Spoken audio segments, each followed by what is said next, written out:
शिवाजी महाराज एक ऐसा नाम जो इतिहास, राजनीति, संस्कृति हर जगह गूंजता है और हाल ही में उनके 12 किलों को यूनेस्को विश्व धरोहर स्थल का दर्जा मिलने की सिफारिश हुई है। तो ये उनकी विरासत की तरफ ध्यान खींचता है। आज हम सिर्फ तारीखों और लड़ाइयों से थोड़ा आगे बढ़ेंगे। हमारे पास जो स्रोत हैं, विकिपीडिया है, इतिहासकारों के विश्लेषण है, शासन पर लेख हैं, कुछ किस्से भी हैं। इनके जरिए शिवाजी महाराज के बहुआयामी व्यक्तित्व और उनकी विरासत को समझने की कोशिश करेंगे। हमारा इरादा है कि इन स्रोतों से जो सबसे ज़रूरी जानकारी है, जो नज़रिया है, उसे निकालें ताकि शिवाजी महाराज की एक ज़्यादा साफ, एक संतुलित तस्वीर बन सके। तो चलिए इस जानकारी के समुंदर में गोता लगाते हैं। शिवाजी का जन्म शिवनेरी किले में हुआ, ऐसे समय में जब डेक्कन सल्तनत और मुगल साम्राज्य के बीच सत्ता का संघर्ष जोरों पर था। उनके माता पिता शाहाजी भोसले और जीजाबाई वो भी इस उथल-पुथल वाली राजनीति के बीच ही थे। तो यकीनन इस माहौल ने उनके शुरुआती जीवन को आकार दिया होगा। निश्चित रूप से। देखिए, उनके पिता शाहजी राजे वो खुद एक बहुत शक्तिशाली मराठा सरदार थे। उनकी वफादारी भी बदलती रहती थी, कभी निजाम शाही, कभी आदिल शाही, कभी मुगलों के साथ। ये उस दौर की राजनीतिक अस्थिरता को दिखाता है ना। हाँ, बिल्कुल। और उनके दादा मालोजी राजे वो भी अहमदनगर सल्तनत में एक सम्मानित राजा थे। उन्हें पुणे इलाके की देशमुखी मिली हुई थी, यानी उस इलाके पर एक तरह का वंशानुगत अधिकार। तो परिवार का प्रभाव बढ़ रहा था। अच्छा। और उनकी माँ जीजाबाई, उनका तो शिवाजी पर बहुत गहरा असर पड़ा, खासकर धार्मिक और सांस्कृतिक रूप से। कहा जाता है कि उन्होंने ही शिवाजी में वो यादव वंश की अपनी विरासत और एक स्वतंत्र पहचान की भावना भरी। साथ ही उनके संरक्षक थे दादोजी कोंडेव। उन्होंने उन्हें प्रशासन और युद्ध नीति की व्यवहारिक शिक्षा दी। तो ये सब चीजें मिलकर वो नींव बनी जिस पर शिवाजी का भविष्य खड़ा हुआ। तो इस जटिल पृष्ठभूमि के साथ शिवाजी ने अपनी स्वतंत्र राह कैसे बनानी शुरू की? ऐसा सुनने में आता है कि सिर्फ 16 साल की उम्र में तोरणा किले पर कब्जा कर लिया था। ये तो बड़ी शुरुआत लगती है। हाँ, बिल्कुल। 1646 में तोरणा पर कब्जा उनकी महत्वाकांक्षा का पहला साफ संकेत था। उन्होंने क्या किया कि बीजापुर सल्तनत की जो अंदरूनी कमजोरी थी, सुल्तान बीमार थे, उसका फायदा उठाया। अच्छा। इसके बाद पुरंदर और कुंडाणा, जिसे बाद में सिंहगढ़ कहा गया, वो किले भी जीते। तो जाहिर है इससे बीजापुर सल्तनत चौकन्ना हो गया। हाँ। यहां तक कि 1648 में उनके पिता शाहजी को कुछ वक्त के लिए बंदी भी बनाया गया था, शायद शिवाजी पर दबाव डालने के लिए। हालांकि बाद में उन्हें छोड़ दिया गया। लेकिन वो रुके नहीं जी। फिर जावली पर कब्जा भी एक महत्वपूर्ण कदम माना जाता है। पर ये थोड़ा विवादास्पद क्यों था? हाँ, 1656 में जावली पर कब्जा, देखिए, रणनीतिक रूप से ये बहुत अहम था। इससे उन्हें दक्षिण और दक्षिण पश्चिम महाराष्ट्र में आगे बढ़ने का रास्ता मिल गया। अच्छा। लेकिन विवादास्पद इसलिए था क्योंकि इसमें एक साथी मराठा सरदार थे, चंद्रराव मोरे, जो बीजापुर के वफादार थे। उनकी हत्या शामिल थी। शिवाजी ने पहले कोशिश की कि मोरे उनके साथ आ जाएं, पर जब वो नहीं माने तो उन पर हमला कर दिया गया। ये दिखाता है कि शिवाजी अपने लक्ष्य को पाने के लिए कड़े कदम उठाने से हिचकिचाते नहीं थे, चाहे वो संधि हो या फिर बल प्रयोग। और इसी कड़ी में फिर प्रतापगढ़ की लड़ाई और अफजल खां वाला किस्सा आता है। वो तो शायद सबसे ज्यादा मशहूर है। बिल्कुल। 1659 की प्रतापगढ़ की लड़ाई एक निर्णायक मोड़ था। वो अफजल खान बीजापुर का एक बहुत अनुभवी और ताकतवर जनरल था। उसे भेजा ही इसलिए गया था कि शिवाजी को कुचल दो। उसने रास्ते में हिंदू मंदिरों को नुकसान पहुंचाकर शिवाजी को उकसाने की भी कोशिश की थी। शिवाजी ने चालाकी से क्या किया, प्रतापगढ़ किले में बचाव की स्थिति अपना ली। हाँ। जब सीधी लड़ाई मुश्किल लगी तो खान ने कहा कि चलो आमने सामने मिलते हैं, निजी मुलाकात करते हैं।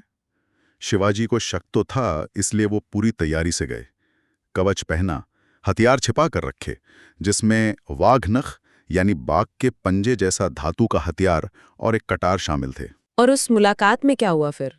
बातचीत के दौरान ऐसा कहा जाता है कि अफजल खान ने पहले शिवाजी पर वार करने की कोशिश की, लेकिन कवच की वजह से वो बच गए। जवाब में शिवाजी ने वाघनख से खान का पेट चीर दिया और फिर कटार से उसे मार गिराया। अरे बाप रे। हाँ, और जैसे ही ये हुआ, इशारा मिलते ही जो छिपी हुई मराठा सेना थी उसने बीजापुरी सेना पर हमला कर दिया और उन्हें बुरी तरह हराया। ये घटना सिर्फ शिवाजी की निजी बहादुरी नहीं दिखाती, बल्कि उनकी जो रणनीतिक सोच थी, जो मनोवैज्ञानिक युद्ध कौशल था, उसका भी प्रतीक है। इसने उन्हें एक झटके में डेक्कन की राजनीति में एक बड़ी ताकत बना दिया। इस बड़ी जीत के बाद उन्होंने पन्हारा किले पर कब्जा किया, लेकिन फिर सिद्दी जौहर की घेराबंदी का सामना करना पड़ा। ये भी काफी नाटकीय घटना लगती है। हाँ, पन्हाड़ा का घेरा कई महीनों तक चला था। सिद्दी जौहर ने घेराबंदी बहुत कड़ी कर दी थी, यहाँ तक कि अंग्रेजों से ग्रेनेड भी खरीदे थे उसने। अच्छा। हाँ, आखिरकार शिवाजी ने बातचीत का नाटक किया और रात के अंधेरे में किले से निकल भागे। जब दुश्मन को पता चला तो उन्होंने पीछा किया। तब पास की एक संकरी घाटी थी जिसे घोड़खिंड कहते थे। वहां बाजी प्रभु देशपांडे और उनके मुट्ठी भर सैनिकों ने दुश्मन को रोक कर रखा ताकि शिवाजी सुरक्षित विशालगढ़ पहुंच सकें। बाजी प्रभु और उनके साथी आखिरी सांस तक लड़े और शहीद हो गए।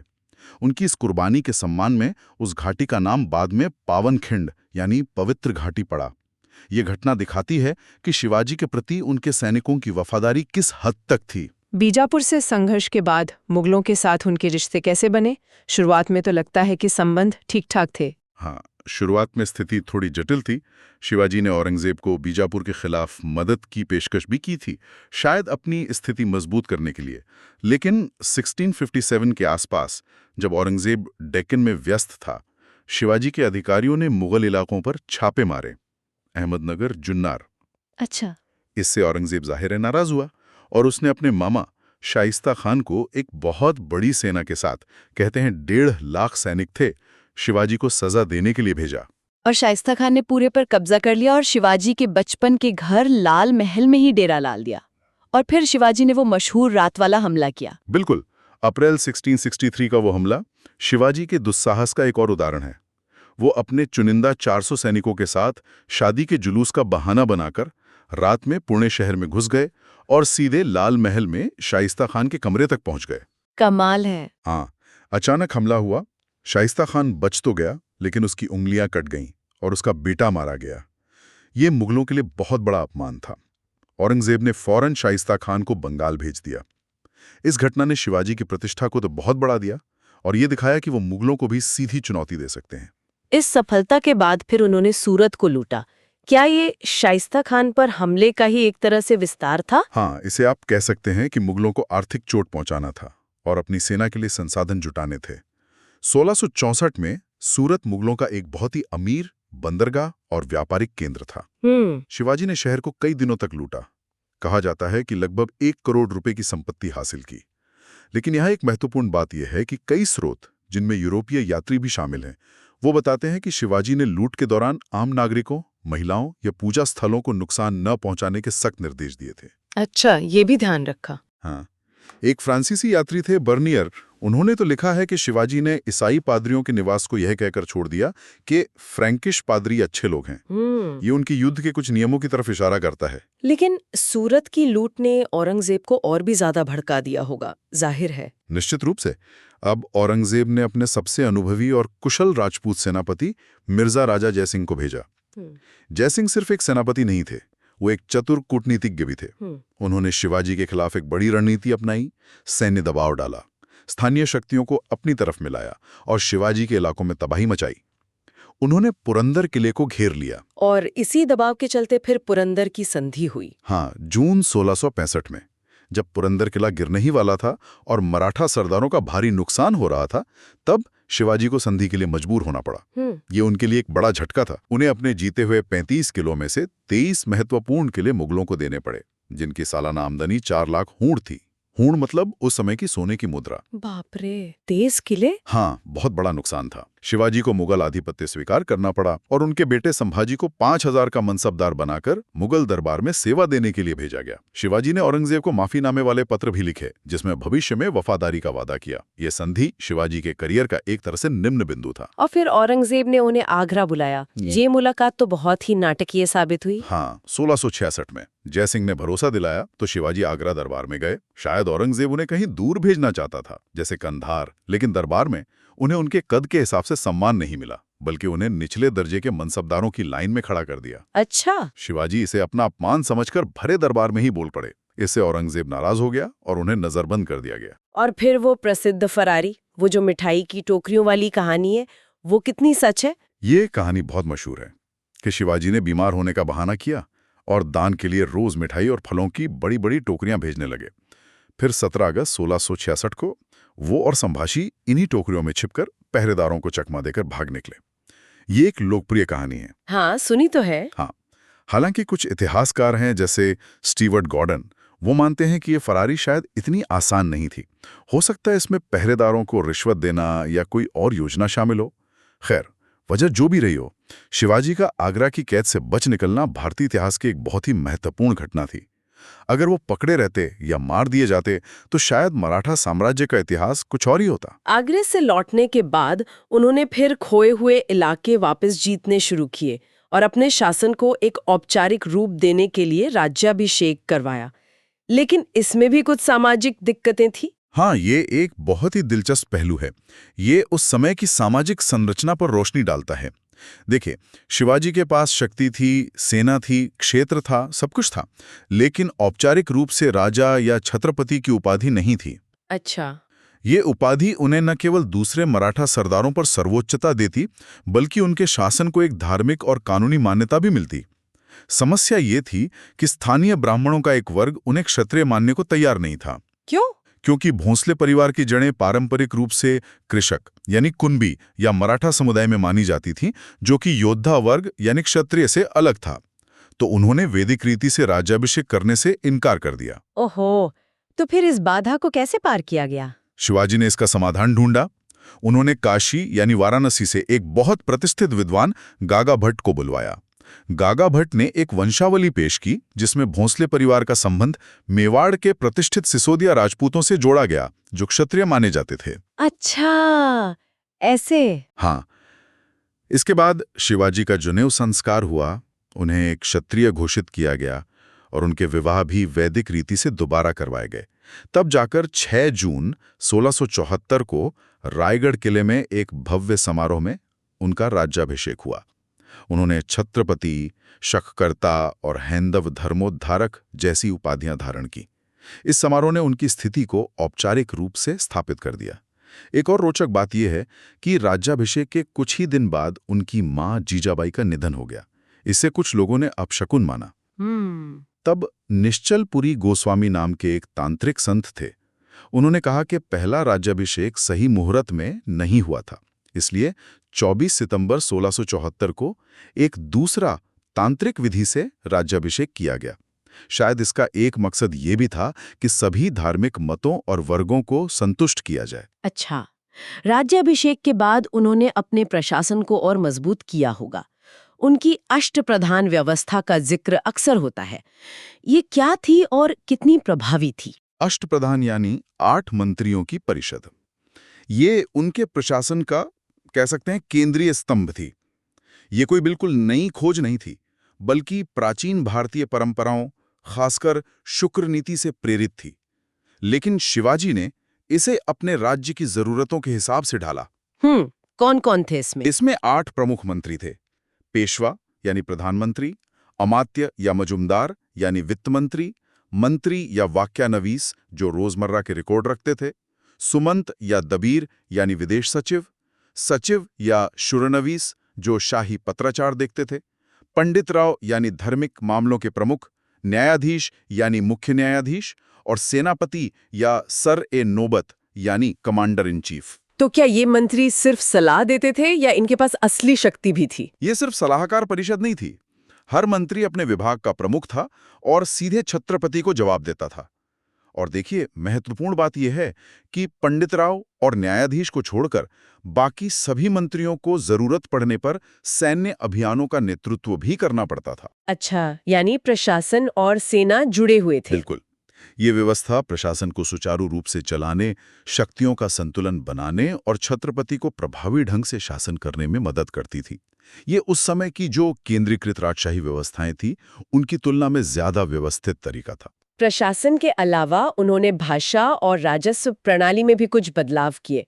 इनका क्या महत्व था? भाषा के क्षेत्र में उन्होंने कोशिश की कि दरबारी कामकाज में फारसी का जो बढ़ता प्रभाव है उसे कम किया जाए और मराठी व संस्कृत को बढ़ावा दिया जाए। हाँ।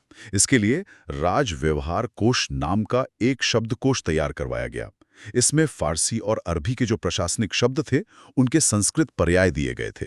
ये एक तरह से सांस्कृतिक स्वतंत्रता का भी प्रतीक था। अच्छा, और राजस्व? राजस्व के मामले में उन्होंने अहमदनगर के मलिक अंबर की जो सफल प्रणाली थी उससे प्रेरणा ली।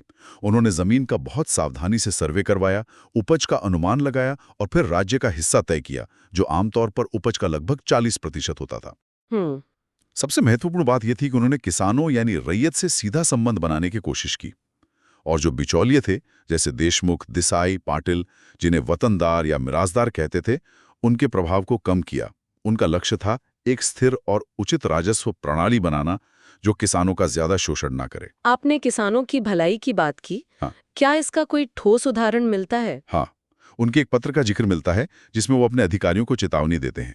वो कहते हैं कि किसानों के साथ इतना बुरा बर्ताव मत करना कि उन्हें मुगल शासन बेहतर लगने लगे। अच्छा, ये तो बड़ी बात है। हाँ, ये दिखाता है कि वो समझते थे कि राज्य की स्थिरता किसानों की खुशहाली पर ही निर्भर करती है। इसके अलावा वो पड़ोसी राज्यों से चौथ और सरदेशमुखी भी वसूलते थे। हाँ, ये सुना है, चौथ और सरदेशमुखी। हाँ, चौथ मतलब आय का 1/4 हिस्सा, उस इलाके की सुरक्षा की गारंटी के बदले में, और सरदेशमुखी मतलब आय का अतिरिक्त 10वां हिस्सा, मराठों के वंशानुगत प्रमुख होने के अपने दावे के आधार पर। ये उनके राज्य की आय के महत्वपूर्ण स्रोत थे। हालांकि इन करों को लेकर पड़ोसी राज्यों से अक्सर विवाद भी रहता था। उनकी धार्मिक नीति एक ऐसा विषय है जिस पर आज भी बहुत बहस होती है। स्रोतों के आधार पर हम क्या कह सकते हैं?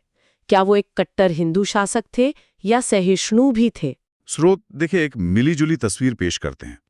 वो निश्चित रूप से एक धर्मपरायण हिंदू थे, अपनी कुल देवी तुलजा भवानी के भक्त थे, संत समर्थ रामदास जैसे धार्मिक गुरुओं का बहुत सम्मान करते थे। उन्होंने हैंदव धर्मोद्धारक की उपाधि भी ली थी। हाँ? लेकिन साथ ही कई स्रोत उनकी सहिष्णुता की तरफ भी इशारा करते हैं। उन्होंने मुसलमानों को धार्मिक स्वतंत्रता दी, मस्जिदों और सूफी दरगाहों के रखरखाव के लिए अनुदान जारी रखे, कुरान की प्रतियां मिलने पर उन्हें सम्मान के साथ मुसलमानों को सौंपने का आदेश दिया था। अच्छा। उनकी सेना और नौसेना में कई मुसलमान ऊंचे पदों पर थे। जैसे उनके नौसेना प्रमुखों में से एक थे दरिया सारंग। उनके दुश्मन भी जैसे मुगल इतिहासकार खाफी खां, उन्होंने भी लिखा है कि शिवाजी युद्ध के दौरान मस्जिदों, कुरान और महिलाओं का सम्मान करते थे। तो उन्हें सिर्फ एक कट्टर हिंदू शासक के तौर पर देखना शायद थोड़ा सरलीकरण होगा। यहीं पर गोविंद पानसरे जैसे जो आधुनिक आलोचक हैं, उनकी बात महत्वपूर्ण हो जाती है। उनका तर्क था कि शिवाजी का संघर्ष मुख्य रूप से राजनीतिक और आर्थिक शक्तियों के खिलाफ था, न कि इस्लाम के खिलाफ। वो शिवाजी को किसानों और आम लोगों के राजा के रूप में देखते थे, जिन्होंने सामंती उत्पीड़न को चुनौती दी।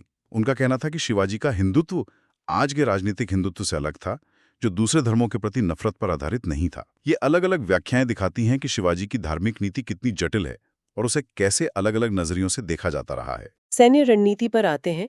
गनीमी कावा या गुरिल्ला युद्ध नीति तो उनकी पहचानी बन गई। ये इतनी सफल क्यों रही? औरंगजेब का उन्हें पहाड़ी चूहा कहना क्या इसी रणनीति की वजह से था? हाँ, बिल्कुल। गनीमी कावा उनकी सैन्य सफलता का एक बहुत बड़ा राज था।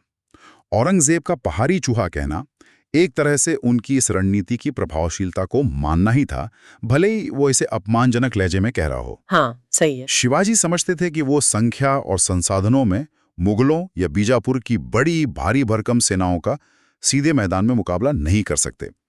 इसलिए उन्होंने सह्याद्री पहाड़ों का जो उबड़-खाबड़ भूगोल है, उसका शानदार इस्तेमाल किया। कैसे? उनकी रणनीति थी दुश्मन पर अचानक हमला करो, उनकी सप्लाई लाइन काट दो, उन्हें थकाओ और फिर तेजी से अपने सुरक्षित पहाड़ी किलों में लौट जाओ। अच्छा, तो किलों का उनकी रणनीति में क्या महत्व था? किले तो उनकी रक्षा और आक्रमण दोनों के केंद्र थे।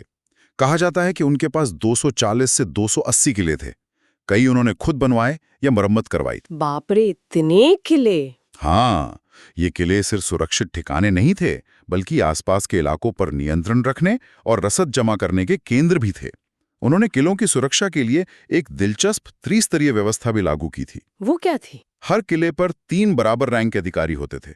एक मराठा हवलदार, एक ब्राह्मण सबनीस जो लेखा जोखा रखता था, और एक प्रभु कारखानीस जो रसद का प्रभारी था।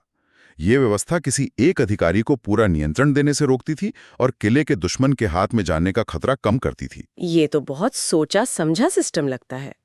और उन्होंने नौसेना भी विकसित की, जो उस समय के भारतीय शासकों में बहुत आम नहीं था। इसका क्या उद्देश्य था? देखिए, कोंकण तट पर नियंत्रण स्थापित करना और उसे विदेशी शक्तियों जैसे पुर्तगाली, अंग्रेज और स्थानीय समुद्री ताकतों जैसे जंजीरा के सिद्धि उनसे बचाना नौसेना का मुख्य उद्देश्य था। शहरों में डॉकयार्ड बनवाए और सिंधुदुर्ग जैसे मजबूत तटीय किले बनवाए, जिससे उन्होंने अपना नौसैनिक मुख्यालय बनाया। अच्छा। उनकी नौसेना में कोंकण तट के जो अनुभवी स्थानीय समुदाय थे, उनके लोग थे। मुस्लिम भाड़े के सैनिक थे और यहाँ तक कि कुछ पुर्तगाली और गोअन ईसाई भी शामिल थे।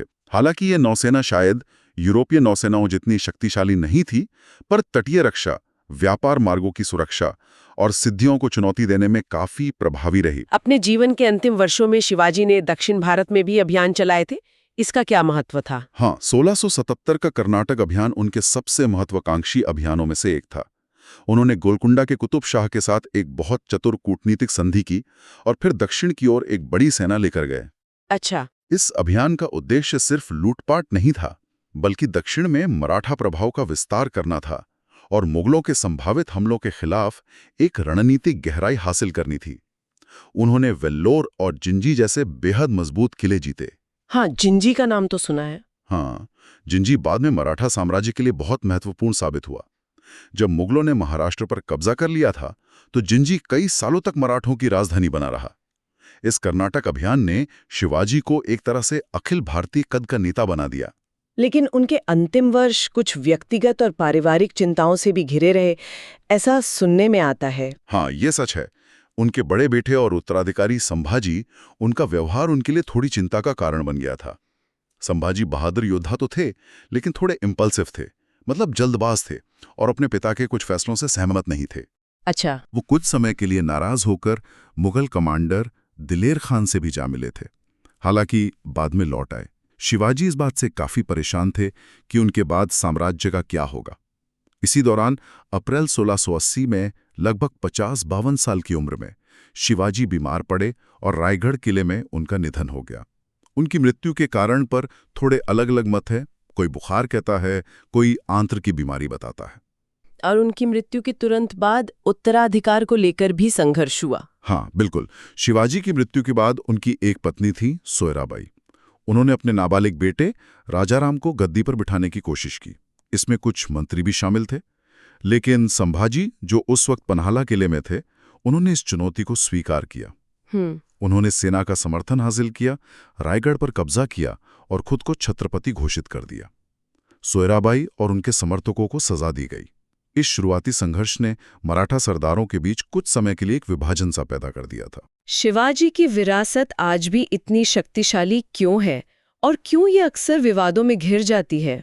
शिवाजी की विरासत की कई परतें हैं। देखिए, अपने समय में यूरोपीय व्यापारियों और यात्री उनकी सैन्य प्रतिभा, उनकी संगठन क्षमता और नेतृत्व से बहुत प्रभावित थे। मुगल इतिहासकार उन्हें विद्रोही या पहाड़ी चूहा मानते थे, लेकिन काफी खान जैसे दुश्मन भी थे जो युद्ध में महिलाओं और धार्मिक स्थलों के प्रति उनके सम्मानजनक व्यवहार की तारीफ करने से खुद को रोक नहीं सके। हाँ। फिर 19वीं सदी में समाज सुधारक ज्योतिराव फूले आए। उन्होंने शिवाजी को गैर ब्राह्मणों, शूद्रों और किसानों के नायक के रूप में देखा, जिन्होंने ब्राह्मणवादी और सामंती प्रभुत्वों को चुनौती दी। अच्छा, ये अलग नजरिया है। हाँ। फिर 20वीं सदी की शुरुआत में बाल गंगाधर तिलक ने उन्हें ब्रिटिश शासन के खिलाफ राष्ट्रीय चेतना जगाने के लिए एक राष्ट्रीय प्रतीक के रूप में इस्तेमाल किया। शिवाजी उत्सवों की शुरुआत की। आज वो महाराष्ट्र में सांस्कृतिक गौरव और भारत में एक राष्ट्रीय नायक का प्रतीक हैं। लेकिन इसी लोकप्रियता के कारण उनकी विरासत पर राजनीति भी खूब होती है। कुछ समूह उन्हें मुख्य रूप से एक हिंदू योद्धा के रूप में पेश करते हैं, जिनका एकमात्र लक्ष्य मुस्लिम शासकों से लड़ना था।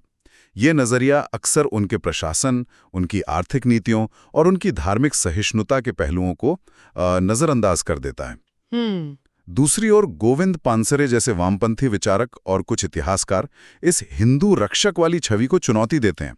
वो तर्क देते हैं कि शिवाजी का संघर्ष मुख्य रूप से राजनीतिक और आर्थिक था। वो किसानों के हितैषी थे और उनकी लड़ाई व्यवस्था के खिलाफ थी, किसी धर्म विशेष के खिलाफ नहीं। हाँ, ये दोनों पक्ष सुनने को मिलते हैं। बिल्कुल। और जो जेम्स लेन की किताब पर विवाद हुआ था, या पुणे के भंडारकर ओरिएंटल रिसर्च इंस्टीट्यूट पर हमला हुआ, वो दिखाता है कि शिवाजी से जुड़े मुद्दे कितने संवेदनशील हैं और उनकी विरासत की व्याख्या पर कितना कुछ दांव पर लगा होता है। ये सच है। उनकी स्मृति में मुंबई एयरपोर्ट और रेलवे स्टेशन जैसे बड़े बड़े स्थानों का नाम बदला गया है। अनगिनत मूर्तियां लगी हैं और अरब सागर में एक विशाल स्मारक बनाने की भी योजना है। तो इन सभी स्रोतों को देखने के बाद शिवाजी महाराज की जो तस्वीर उभरती है, वो किसी एक खांचे में फिट नहीं होती। वो एक असाधारण सैन्य रणनीतिकार थे, एक कुशल प्रशासक थे, एक नए राज्य के संस्थापक थे और एक जटिल व्यक्ति थे जिन्होंने अपने समय की चुनौतियों का सामना अपनी शर्तों पर किया। बिल्कुल। वो सिर्फ एक योद्धा या राजा नहीं थे, बल्कि एक ऐसे नेता थे जिन्होंने प्रशासन, राजस्व, नौसेना और यहाँ तक कि भाषा के क्षेत्र में भी महत्वपूर्ण प्रयोग किए। उनकी जातिगत पहचान, उनका राज्याभिषेक, उनकी धार्मिक नीति और आज के राजनीतिक माहौल में उनकी प्रासंगिकता, ये सब पहलू दिखाते हैं कि उनकी कहानी कितनी बहुस्तरीय है। उनकी विरासत सिर्फ इतिहास का विषय नहीं है, ये वर्तमान में भी जीवित है और लगातार बहस का मुद्दा बनी रहती है। वाकई। और शायद ये सोचना भी जरूरी है कि हम इतिहास के नायकों को कैसे याद करते हैं। हम उनकी कहानी के कौन से हिस्से चुनते हैं और क्यों चुनते हैं। शिवाजी महाराज के इर्द गिर्द जो इतनी गर्मागर्म बहसें होती हैं, वो शायद उनके जीवन से ज्यादा हमारे अपने समय, हमारी अपनी प्राथमिकताओं और हमारे अपने मतभेदों के बारे में ज्यादा बताती हैं। इस पर विचार करना यकीनन दिलचस्प होगा।